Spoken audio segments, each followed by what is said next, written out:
যে জায়গায় আপনি বসেছেন এটা আপনার চেয়ার না, এটা বাংলাদেশের শহীদ এবং শহীদ ফ্যামিলি এবং আহতদের চেয়ার। পার্লামেন্টে আমরা আরো কথা বলবো। যদি এটা পার্লামেন্টে চূড়ান্ত না হয়, ইনশাআল্লাহ বাংলাদেশে যত শহীদ ফ্যামিলি হয়ে রয়েছে এবং যতজন আহত রয়েছে তাদের আদালতে জুলাই সনদের রায় বাস্তবায়ন হবে ইনশাআল্লাহ।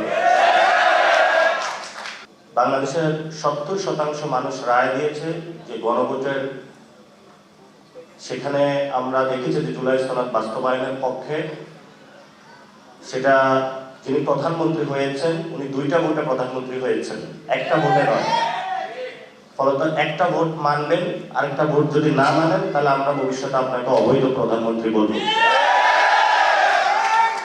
এই জন্য বাংলাদেশে যে কোনো মূল্যে, যেহেতু জনগণ রায় দিয়েছে, এই জনগণ 2026-এ যে রায় দিয়েছে, 1971 সালের আগে এরকম একটা রায় দিয়েছিল যে আমরা বৈষম্যের বিরুদ্ধে দাঁড়াচ্ছি, আমাদের ভাত রুটি কেড়ে নেওয়ার অনেকে চেষ্টা করছে।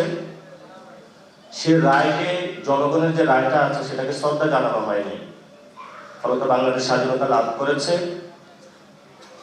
এরপরও জনগণ অনেক রায় দিয়েছে, সেটা বাস্তবায়ন করা হয় নাই। 90-এ 3 দল মিলে একটা রূপরেখা চূড়ান্ত করেছিল, সেই চূড়ান্ত রেখাটাও বাস্তবায়ন করা হয় নাই। ফলত শেখ হাসিনা 17 বছর বাংলাদেশের ফেসিবাদী ব্যবস্থা চালিয়ে দিতে পেরেছিল।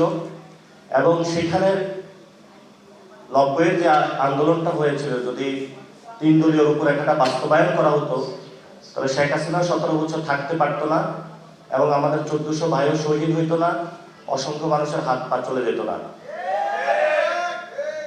এবং অবশ্যই বাংলাদেশে যেহেতু জনগণ 70% জুলাই সনদের পক্ষে রায় জানিয়েছে, আমরা তারেক রহমানকে বলবো জনগণের রায়ের প্রতি শ্রদ্ধা পোষণ করুন এবং জনগণের ভিত্তির উপরে দাঁড়িয়ে রাজনীতি করুন।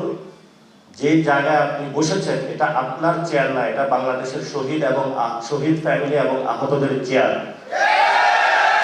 সেই চেয়ার দ্বারা যদি তাদের গণভোটের রায় বাস্তবায়ন না হয় তাহলে যারা শহীদ ফ্যামিলি এবং আহতরা সেই চেয়ার আপনার থেকে কেড়ে নেবে ভবিষ্যতে বাংলাদেশ। 2 নম্বর, বাংলাদেশে সংস্কার বাস্তবায়ন হতে হবে। কেন হতে হবে? এই যে পুলিশের সামনে আলিফের চোখটা তুলে নেওয়া হলো, যদি পুলিশ আজকে সংস্কার হতো, কোনো দলীয় লেজুর ভিত্তি না করতো, তাহলে আজকে আলিফের চোখটা চলে যেত না।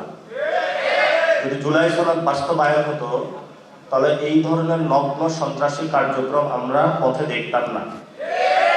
সরকার একটা সংশোধন কমিটি গঠন করেছে, জুলাই সনদ বাস্তবায়ন করবে না এই মর্মে, এবং আমরা সরাসরি বলতে পারি যে বিএনপি জুলাইয়ের বিপক্ষে গিয়েছে। যদি বিপক্ষে না যেত তাহলে সংশোধন কমিটি তারা গঠন করত না।